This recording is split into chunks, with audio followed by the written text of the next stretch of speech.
Bien. En nuestro último encuentro veníamos de comentar que en televisión había una pregunta, no de Lacan, sino del entrevistador, referida a que si se goza tan mal, es que hay represión en el sexo.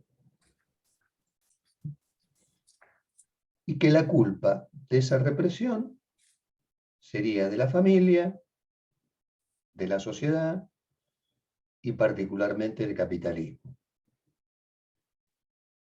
Esa era la pregunta del entrevistador, ¿no? Que incluía esta idea de dónde ubicar la culpa de la sexualidad reprimida. Y ahí, no sin cierta sorpresa, por parte de quien está escuchando, Lacan señala que sin desconocer que la familia o la sociedad pueden aparecer refrenando a la sexualidad, o incluso dice algunos psicoanalistas también, ¿no? Y dice, con sus ceños fruncidos podrían también emitir algún reproche a los jóvenes, a las jóvenes, con su libertad sexual. Tengamos en cuenta que televisión está a unos pocos años del Mayo francés, ¿no? Donde hubo una promoción de la libertad sexual. Pero Lacan dice, sin desconocer que familia o sociedad podrían refrenar la libertad sexual, más que causantes, familia, sociedad, capitalismo son efectos de la represión. Lacan llama a la familia y a la sociedad efectos edificados desde la represión. Y me parece que es una interesante y esclarecedora definición, ¿no?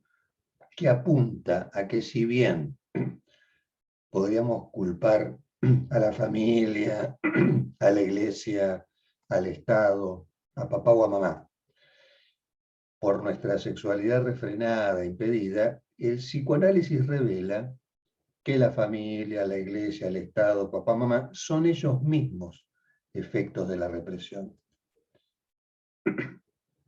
A propósito de esto, les cuento un brevísimo recorte clínico que viene a cuento, ¿no? Porque hace unos días, en una supervisión, un analista me comenta el caso de una jovencita de 16, 17 años, cuya madre es policía. Los padres están separados, hace muchos años, el papá había abandonado a la esposa y a la hija para irse con otra mujer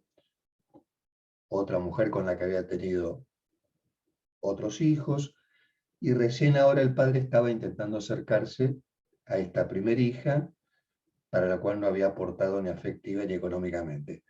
Y la madre había solicitado una consulta para su hija, porque a ella, a la mamá, esta revinculación con el padre le preocupaba, y porque además la joven estaba con algunos vaivenes anímicos. Entonces, la muchachita acepta el espacio de la consulta y va tomando confianza con la analista, y es en ese contexto que la chica le comenta a la colega que ella se sentía fuertemente atraída por una compañera del colegio y que ambas se habían confesado una suerte de enamoramiento. Quizás por haberle contado al analista, tal vez o no, la joven se anima a contarle esta situación a la mamá. La madre pone el grito en el cielo y, refiriéndose a la presunta homosexualidad, le dice a la hija, en esta casa de ningún modo vamos a permitir este tipo de relaciones. Eso es lo que le dice la mamá.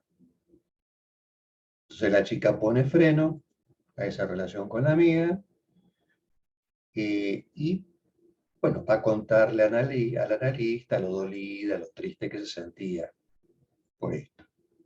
Entonces, la analista estaba impactada por la severidad de la mamá. Y se preguntaba si correspondía o no hablar con la madre de la joven, para propiciar quizás una actitud más comprensiva. Bueno, hasta ahí la anécdota.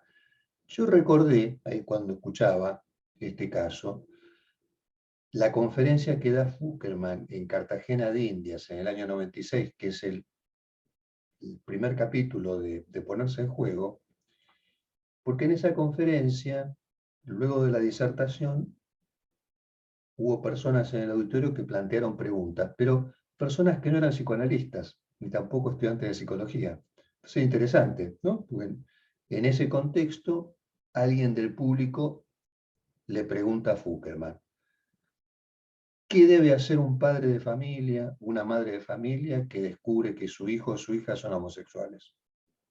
Esa es la pregunta que le plantea. Año 96. En un contexto que es el de Cartagena de Indias, que Laura conoce. No sé si alguien más aquí ha estado allí. ¿Vos también, Adriana?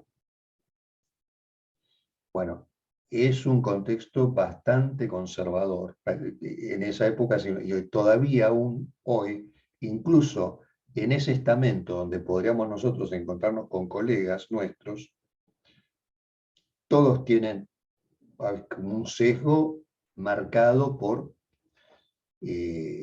cierto conservadurismo, la presencia de la Iglesia Católica, ¿no? Bueno, le hacen esta pregunta a Fuckerman. ¿Qué debe hacer una madre o un padre si descubre que su hijo o su hija son homosexuales? Y Fuckerman lo que responde ahí es que, bueno, un padre o una madre que descubre que su hijo o su hija son homosexuales, van a hacer lo primero que les salga.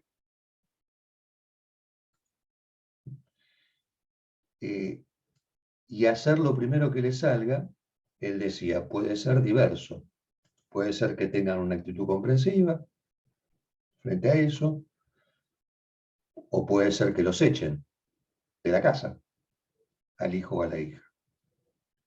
Entre paréntesis, les cuento que hace unos días estuve tomando un café con una persona allegada que vive en París, y hablábamos sobre esto, y me decía que en Francia era bastante habitual que la familia eche de la casa al hijo o a la hija que declaran su homosexualidad, ¿no? Lo cual nos llama la atención, pues, bueno, un país desarrollado, bueno. Francia tiene sus guetos, ¿no?, muy conservadores también, ¿no? Y depende también de la zona, es una zona rural. Bien, entonces, volviendo a lo que responde Fuckerman, los padres reaccionarán como puedan, pero él decía que ese como puedan o como les salga, que puede contemplar una actitud comprensiva, o echar a la hija o al hijo, o culparse ellos mismos, o no sé, o suicidarse, luego de reaccionar como puedan, digamos, lo segundo es una mínima reflexión que obviamente no todo el mundo está dispuesto a llevar a cabo, que es ¿por qué reaccioné así? Uno reacciona como le sale. Ahora después, en un segundo momento, preguntarse ¿por qué reaccioné así? No todo el mundo se hace esa pregunta. Y en esa reflexión, él decía que nos podemos encontrar con cierta sorpresa, porque dice, quizás un papá o una mamá comprensivos, bien pueden ser un papá o una mamá que se frotan las manos pensando, bueno, por fin mi hijo o mi hija hacen lo que yo no pude hacer. O un papá o una mamá que echan al hijo o a la hija de la casa, son quienes piensan que hay que hacer un corte. Con lo cual, ahí nosotros podemos juzgar algunas cosas como buenas o como malas, ¿no? Sin ninguna duda. Pero si el papá o la mamá no están en análisis con nosotros, no podemos considerar qué relación tiene esa reacción del papá o la mamá con sus deseos o con esos puntos de satisfacción en los cuales están implicados papá y mamá. En el caso que la colega comentaba, me parece que nosotros podemos entender por supuesto, la desazón de la muchacha, el dolor o la tristeza. Pero también podemos comprender el impacto que recibe la madre, porque seguramente la madre viene de un contexto cultural donde hay ciertos valores y principios que la llevan a reaccionar de esta manera. Después habrá que ver, creo que la mamá estaba en consulta también, ¿eh? Habrá que ver si la mamá tiene la posibilidad de volver sobre esa reacción de ella. Pero por lo pronto, creo que nos pusimos de acuerdo en esa supervisión que el margen de maniobra nuestro más bien está circunscripto en el modo en el cual la joven transmitió esa primera experiencia amorosa, ¿no? Que lleva las marcas que el amor siempre conlleva, que son impedimentos, inhibiciones, frenos, incomodidad, ¿no? Imposibilidades, desencuentros. Y también nos va a resultar interesante ir viendo cómo la chica retoma desde lo que dice esa respuesta de la mamá, aunque más no sea para ir haciendo un recorte entre la respuesta que ella hubiera querido obtener y la que realmente obtuvo. Traía a colación este breve ejemplo porque supone de nuestra parte una posición distinta si pensamos que en la base de los impedimentos para la sexualidad están la familia, el capitalismo o el Estado, o más bien consideramos que familia, capitalismo o Estado son efectos de una represión. Esas instancias siendo efectos edificados con relación a lo reprimido. Y que en todo caso, nuestro acceso a la sexualidad, tengamos una familia comprensiva o una familia represora, nuestro acceso a la sexualidad está radical e irremediablemente marcado por la prohibición, la culpa, la inhibición, el impedimento. Si hay algo que el psicoanálisis ha revelado de una vez y para siempre, es que en las relaciones sexuales, en las relaciones amorosas, hay algo que no anda.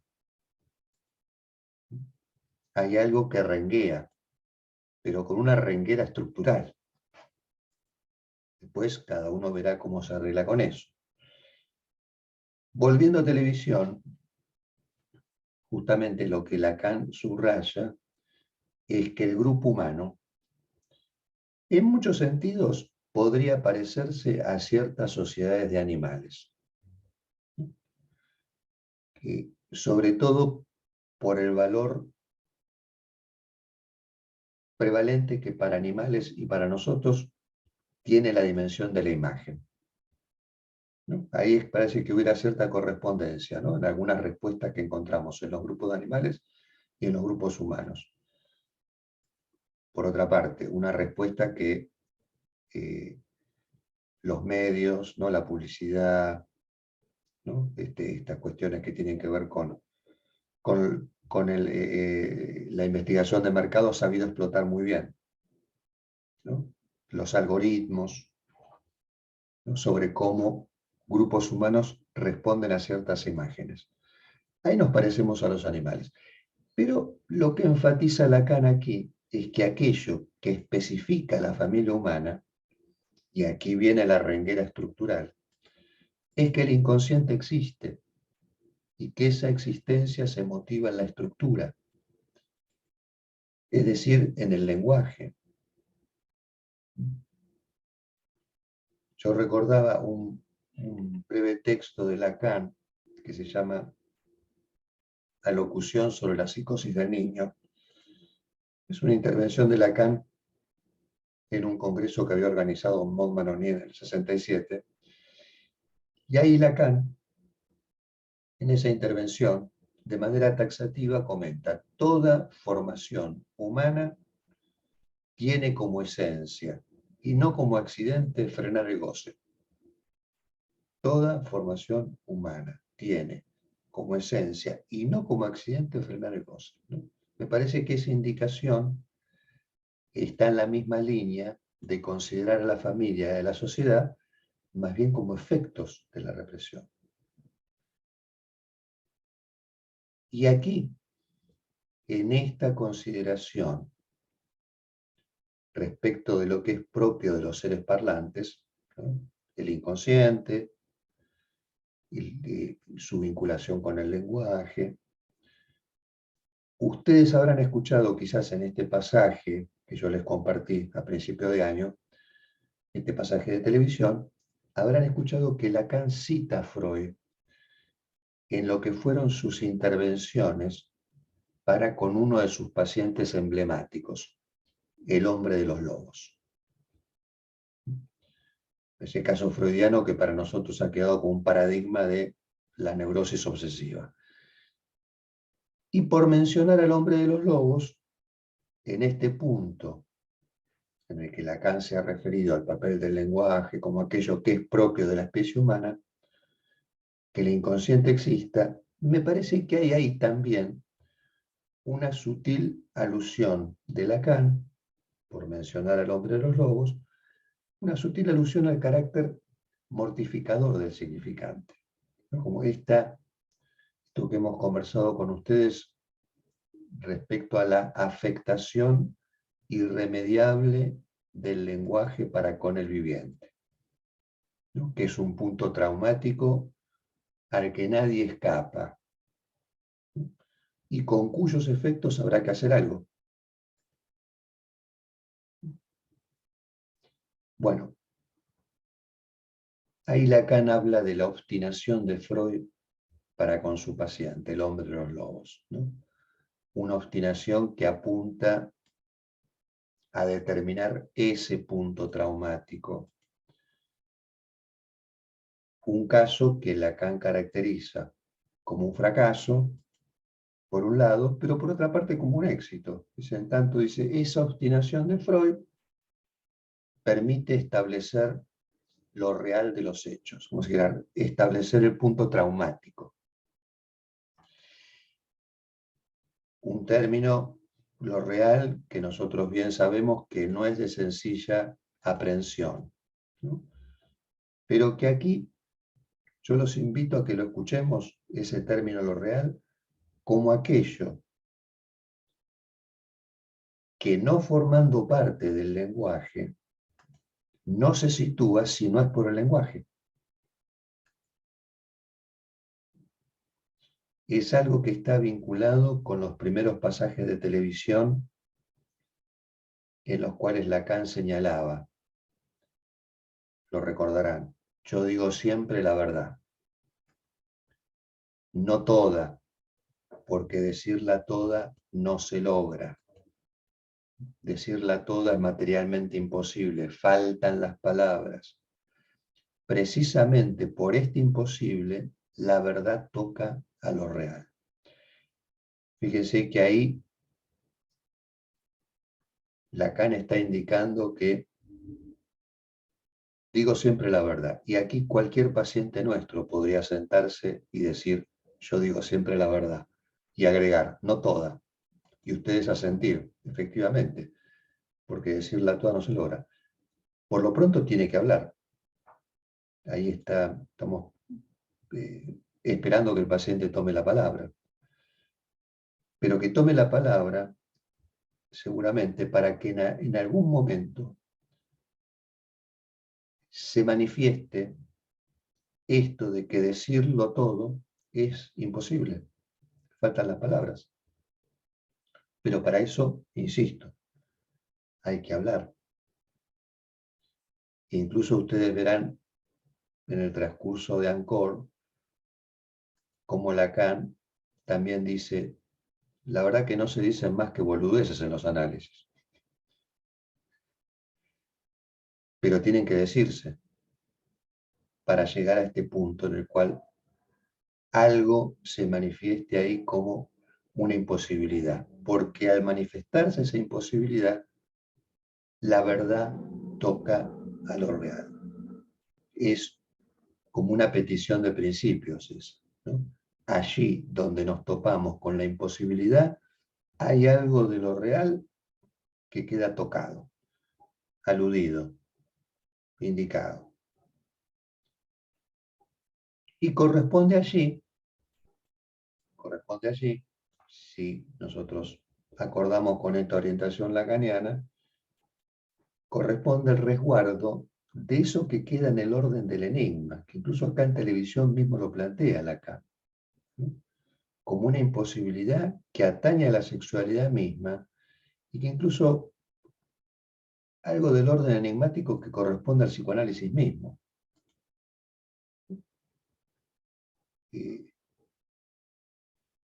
Bien. Resulta muy interesante cómo cuando a Lacan le refieren el tema de la familia, la sociedad y el capitalismo, al final de la respuesta Lacan también alude a la ciencia, cuyo propósito, dice él, cuyo proyecto, es terminar con la sexualidad.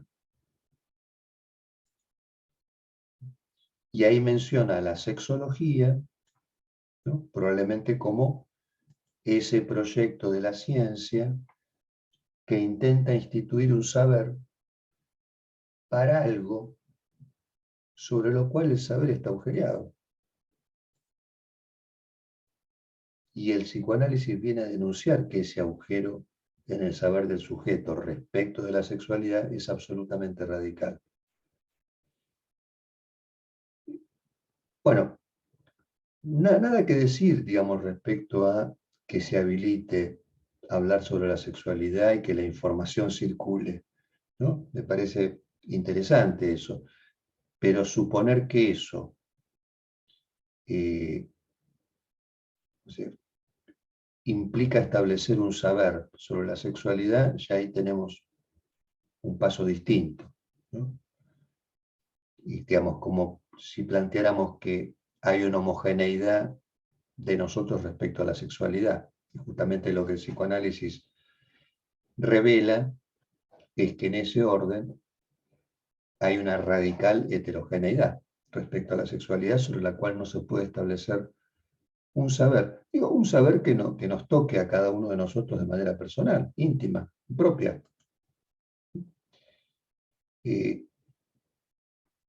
Bien, me parece interesante que en este punto, volviendo a la neurosis obsesiva del hombre de los lobos, ¿no? Y su vinculación con lo que mortifica el significante allí, ¿no? Este punto traumático, esta afectación irremediable del lenguaje, me parece interesante que tomemos esta excusa para comentar algo sobre el neurótico obsesivo, ¿no? Porque de hecho me parece que en alguna supervisión de algunos casos que ustedes han comentado, hemos hecho referencia a la estrategia del neurótico obsesivo. Entonces quizás es un momento interesante justamente para comentar cómo el neurótico obsesivo, respecto de esta acción mortificadora del significante, se declara agente activo, redobla esta acción, resignifica esta experiencia pasiva, ¿no? Como un exceso de goce, del cual hay que sentirse culpable por otra parte, ¿no? Entonces, este encuentro, ¿no? Con ese goce opaco del otro, ocasionado por lo traumático del lenguaje, desde el obsesivo va a ser resignificado en un segundo tiempo, por ejemplo, bajo los significantes del reproche. Entonces, ahí nos encontramos con el sujeto intentando integrar como reproche, como culpa, esa falta de significante que supone la experiencia de satisfacción. A ver, me explico. El significante mortifica. Nosotros llegamos a un mundo en el cual el lenguaje nos precede. Estamos de acuerdo en eso. Esa afectación del lenguaje marca, y marca que tenemos un cuerpo que no es natural. Pero esa afectación también implica una satisfacción. Ahora, lo que es del orden de la satisfacción no queda incluido en esa dimensión del lenguaje. Queda como una experiencia perdida. Si ustedes quieren pensarlo incluso al modo de Freud como la primera experiencia de satisfacción. Es una experiencia perdida. El neurótico obsesivo, ¿cómo opera respecto de esto, respecto a esa satisfacción? Antes de imputar la falta al otro con mayúscula, la asume sobre sí. Entonces se vuelve culpable y al volverse culpable y reprochar, sostiene la idea de que todo puede decirse, ¿no? Es como si no terminara de aceptar que hay algo que no se puede decir, justamente, que hay una imposibilidad, lo cual nos da también el índice de lo que va a ser el modo de defensa característico de la neurosis obsesiva, ¿no? Un intento de recubrir permanentemente con el significante ese goce traumático que escapa a la significación. Ahí nos encontramos con los deslizamientos continuos, ¿no? Que si uno va acompañándolos, más bien se pierde, ¿no? Porque es como si fuera algo del orden de una defensa. Y una defensa que constituye un intento, mediante el significante, de matar al goce. Y ahí tenemos por ahí una diferencia muy clara con el sujeto histérico, ¿no? Porque si el sujeto histérico tiene como modalidad indicar de manera permanente el lugar de la falta, del vacío, esto a ustedes les consta, incluso que si no está ese lugar de la falta o del vacío, hacen lo necesario para constituirlo, el obsesivo más bien se empecina en querer colmar esa ansia, ese vacío. Por otra parte, por supuesto que en toda neurosis, incluso en la obsesiva, hay un núcleo histérico, ¿no? Algo que nosotros podemos caracterizar como un yo no sé.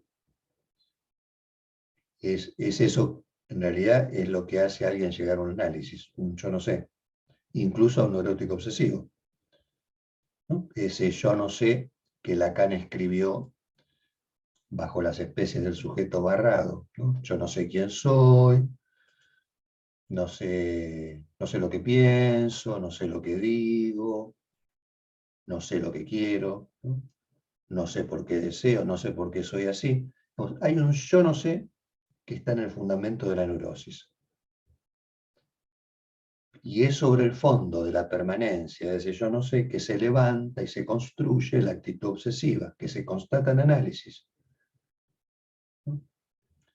Y una actitud que consiste en recapitular, en hacer la suma, ¿no? Para tratar de reencontrar el punto de partida de lo que no funcionó, de lo que ha fallado, de lo que no anduvo. Representar un intento persistente de sepultar bajo la ley del significante ese goce, ¿no? O deseo insensato. Por eso que muchas veces para los analistas y las analistas esta estrategia resulta un poco aburrida, ¿no? De escuchar. Incluso adormece a veces, ¿no?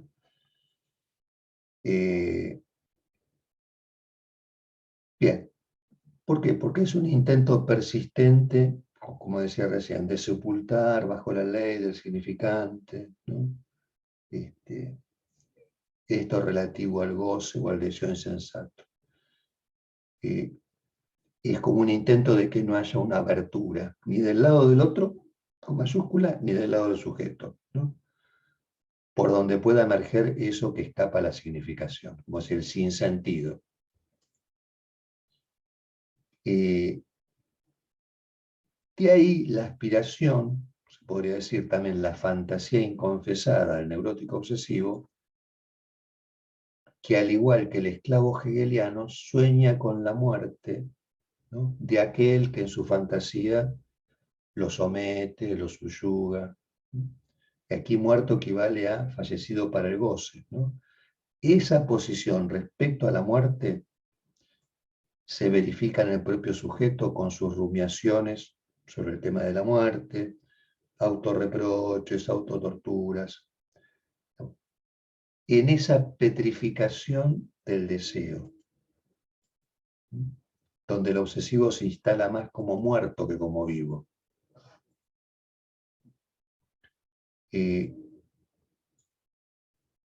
Lacan en el Seminario de la Angustia dice que el sujeto obsesivo busca encontrar la causa auténtica de todo el proceso. Es que, dicho de una manera así burda, si pudiera estar en el momento donde cogieron los padres que lo concibieron a él, ahí estaría, si fuera posible. Y hay un fantasma respecto de eso, en el uso obsesivo. Por otra parte, hay algo interesante para considerar respecto a nosotros en el proceso de un análisis, porque un sujeto, lo hemos también conversado muchas veces con ustedes, un sujeto que entra en análisis histérico, histerizado, es decir, muy puesto en contacto con su yo no sé qué es esto que me pasa, parece ser la disposición más favorable, ¿no?, para el comienzo de un análisis. De hecho, la fundación del psicoanálisis comienza con una paciente de esta característica. Ahora, puede ocurrir que alguien que entra en esta posición histérica, por el análisis intensificado,